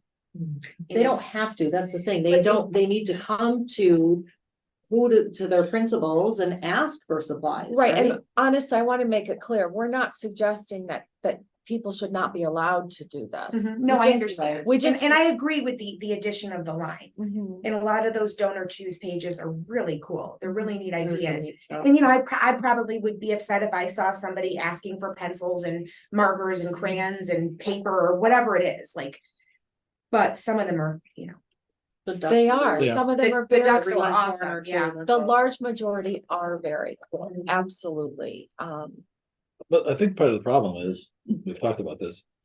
I don't think a lot of the staff are reading the policy, because a lot of things that happen conflict with what the policy is. Innocently, I mean, I don't think that it's been pushed that they go through the, you know, the policy manual thoroughly just to understand, so there is no issue later. I mean, there's some things on here about social media where if they bring in any social media platform into the classroom, it needs to be approved by the principal or, you know, or administration. I'm not sure anybody knows that thoroughly, because YouTube is used as a link in the classroom, yet it's under social media as not being allowed other than approvals.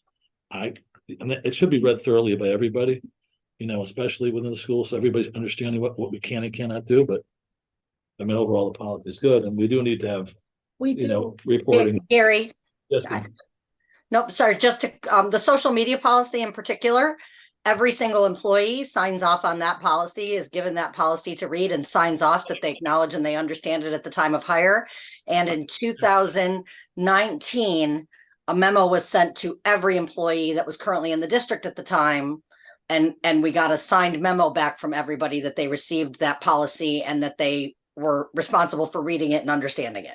Oh, no, I'm not disputing that.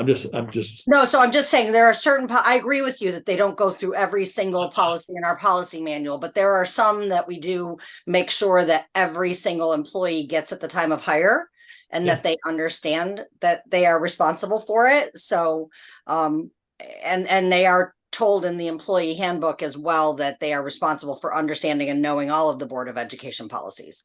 I mean, So yes, you're right. There's probably a better way that we could get that out there, but the social media policy in particular has been recently sent out to every employee and a sign off was returned from every employee. I think, Kim, what we were talking about earlier, actually, before the meeting even started, was yes, the big ones, you know, we have people sign off. But I really think we need to make a better, I don't know, smarter effort about making people really aware. Like you say, you know, in the handbook, it says it's your responsibility as a staff member, but I would wager a bet that people are like, yeah, whatever. Number one, You employees, know? employees required to maintain appropriate professional boundaries with students, parents, and colleagues. For example, absent an unrelated online relationship, it is not appropriate for a teacher or administrator to friend a student or his or her parent or guardian. Now, I think there are probably a lot of situations where we're in conflict there. It should just be reiterated so everybody knows that it's actually a policy. I didn't even know that. But it's a policy, and I do know lots of friends of mine who are teachers who do have students as friends. Yeah, I think, you know, certainly we can add it to our administrative, you know, meeting agenda where, and then maybe, you know, it's just about, maybe it's as simple as principals just bringing it up at a staff meeting that, listen, you know, it's a crazy world and we really need to be in compliance with these policies, particularly, you know, and then maybe get a closer look at, add to the list of the biggies, you know, that, yeah. And again, we're not trying to, Kristen, we're not trying to deny ducklings No, or, I you know, completely bean understand bags that. or anything like Yeah. that. It's just, there are There are some situations. really neat ones out there and they really do add to the classroom. Absolutely. And, you know, I'm happy to donate to those types of things, but no, I would not donate if somebody was asking for colored pencils.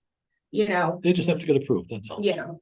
Alan was next. And I think the teachers do ask for supplies, everyday supplies that they need. This is just extra stuff. My thing is, what about a gift in kind? Sorry. Gift in kind. Okay, give me an example. I know what that means, but what, give me an I example of what wanna- you're, I don't know. I have a old piano. piano. That just happened. Okay, so you'd have to give a receipt, but it's not really a receipt, it's just a value has to be placed on that from the donor. Right, so there would have to be, again, the administrator would have to be looped in. Is it okay if we accept this donation, right, of this instrument? And then I would imagine that there would have to, and again, that's a question that I would have to ask our finance director, what sort of form we would need to accept that gift.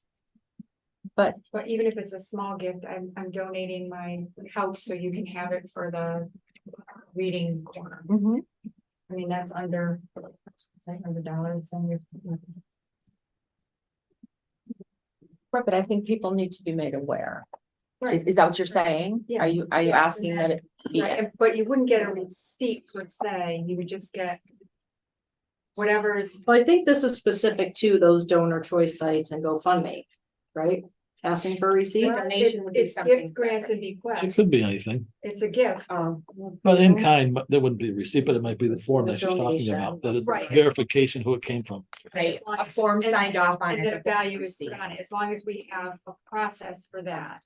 So we've actually had, Procedure. honestly, I can think of a time a few Christmases ago where I had a phone call from a business owner here in town who wanted to give us a considerable amount of money as a tax write-off for his business, and we ended up not being able to accept it. Yeah.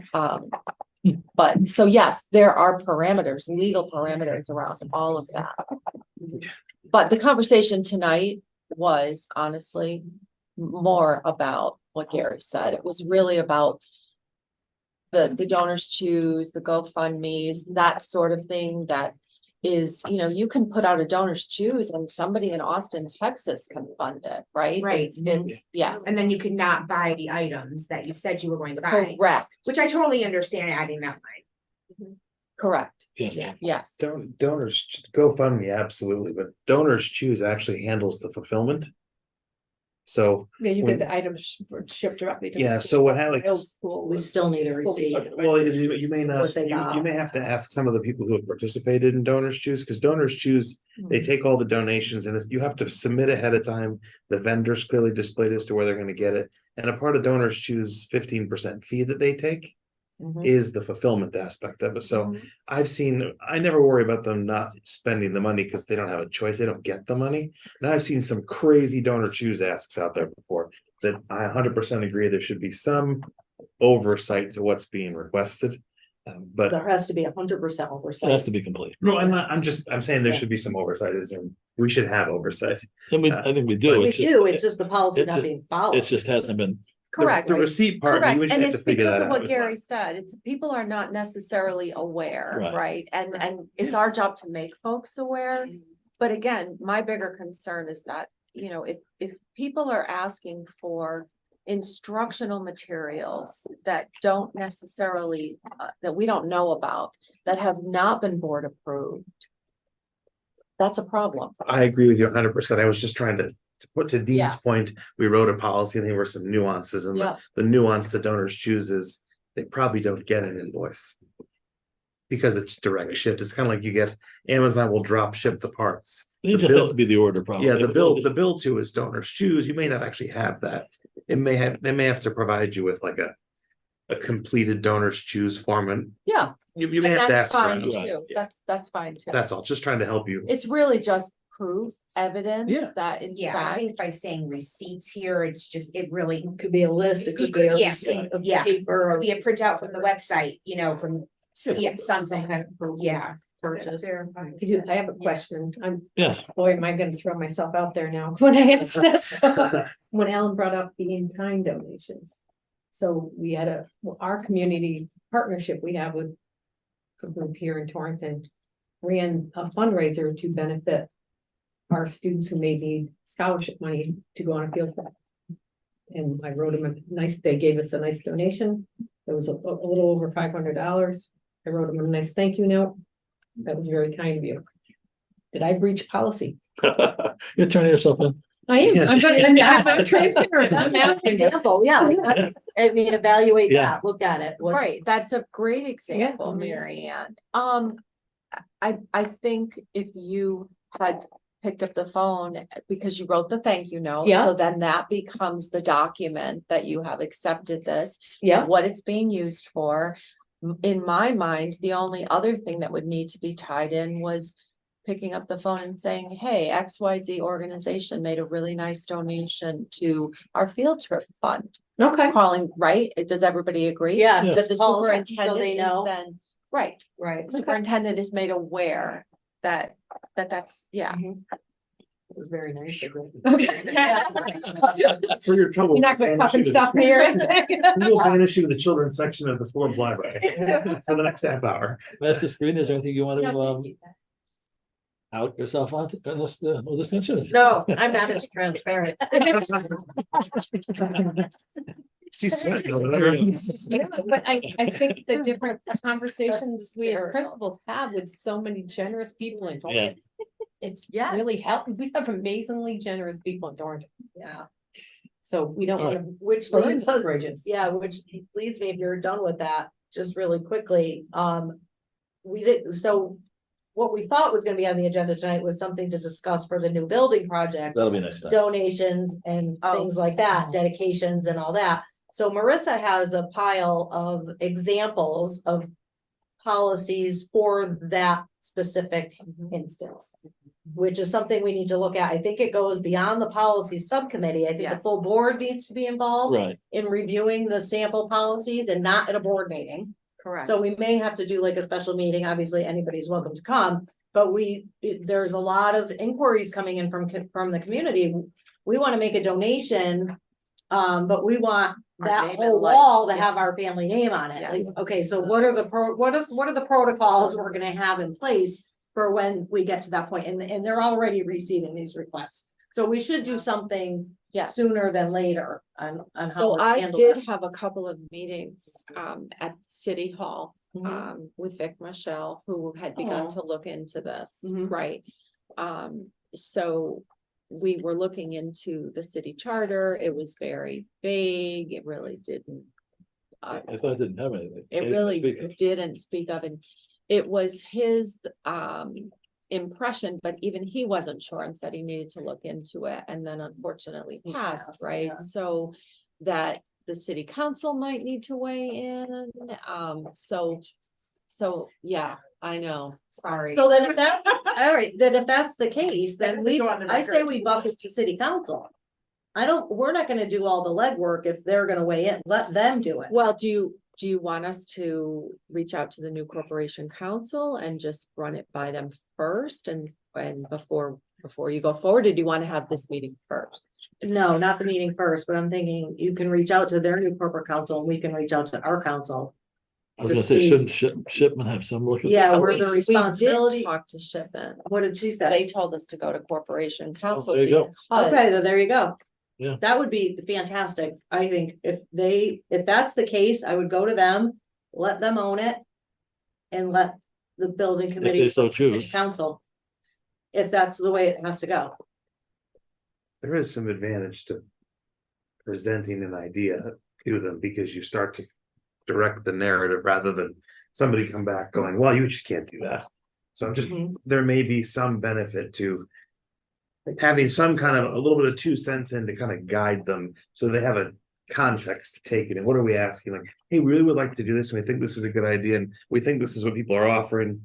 Hey, can we make this happen? Rather than somebody wants to donate something, what's the city policy on it? I'm not saying that that's wrong either way, but you're likely to get a better outcome for us if you present some kind of a I proposal think they to would them. do the opposite of whatever we propose, but. Well, I think so if you corporation could- council will have to. We're off the agenda, by the way. I know. Yeah. No, we are. We're No, off the because it's agenda. not, it's still, Yes, it's the we same are. topic, John, it's the same It's gifts. policy. We're talking Policy about, 6059 is what we're supposed to be talking we're about. talking about gifts. No, it's for 6059. Gift grants and bequests to districts, and it defines it with specific policies. Yeah, but we're talking about that specific policy. No, we're talking about instructional materials through GoFundMe. No. That's still on the agenda. If you want. No, John, it was It's the still whole, on the agenda, it was the whole policy. I don't see it. 3051. I see us talking about angels dancing on the head of a pin. All right, Well, we do, Sue, can you talk with corporate counsel, please, and get back to us? And depending on what they say, we'll schedule a special put it back meeting to of the them. Board of Education. Ellen had a question. Thank you. So that's it for questions. Let's move on to, well, are we moving, we're moving this forward to the board, correct? This one, The line in the red. one sentence. Yeah. Can we have a motion on that? So moved. Can Hang I, on, hold on. clarification, when you say, this is just a procedure question on this, upon approval from the administration. Central office administration, building level administration? No, we wanted it to be all encompassing, depending upon the dollar amount. So if it's less than 500, you approve it. It's Yeah, fluid. okay. Thank you. I have a motion to move So moved. the one sentence. Second, Second, all in favor, aye. Aye. Comments for the, where are we next? No, we have topics for future meetings. We're gonna have that one issue. It They'll really bring relates to the high school, but it starts at high school, but overall gifts associated with, The facility language Facilities. change that they're gonna work on. yeah, I think it's gonna review and we'll get back on that. Anything else for topics? no, we're gonna do naming rights, you said, right? Correct, Yeah. Yeah. Okay. We should. yes. Well, we're gonna discuss it, but it may go, it may. It should be on the agenda. All I'm Correct. saying is it should be on the agenda. I agree. if we Want to talk about. Anything else? You have anything else coming forward in policy? You want to update? Kim, did you hear the question? Yes, I did hear the question. And the only thing that still should be on there for topics for future meetings would be the non-discrimination policies. But we are still waiting for those to be approved by the OCR. So it should be probably out there as a topics for future meeting. I just don't know if it'll be ready for next month. 'Cause we haven't really Okay. typed that up either. So we're waiting for We can see approval how- from the OCR on those. Did you want to put dress code? I'm asking the other two and Well, we could. you've seen. I mean, why not? It can be on there. Does it mean that it has to be discussed next time? Dress code. Dress code. We're talking about student dress code. Correct. For future. It's been out there forever and Hmm. I don't know if it's ever been finalized. All right, let's go for it. Yeah, we're gonna be at the middle school. It'll be a big room. Yeah. Is it just student dress code or all dress code? Well, that's a good point.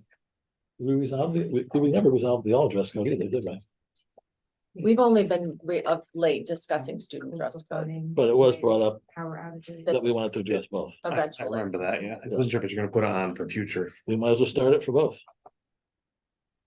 For topics for future meetings. Topics for we're future, talking correct. about. We Okay. did talk about it for, would you just say staff and? Yes, students? there Yeah, was we talk did to talk that, about so it we'll for put a both. topic for future.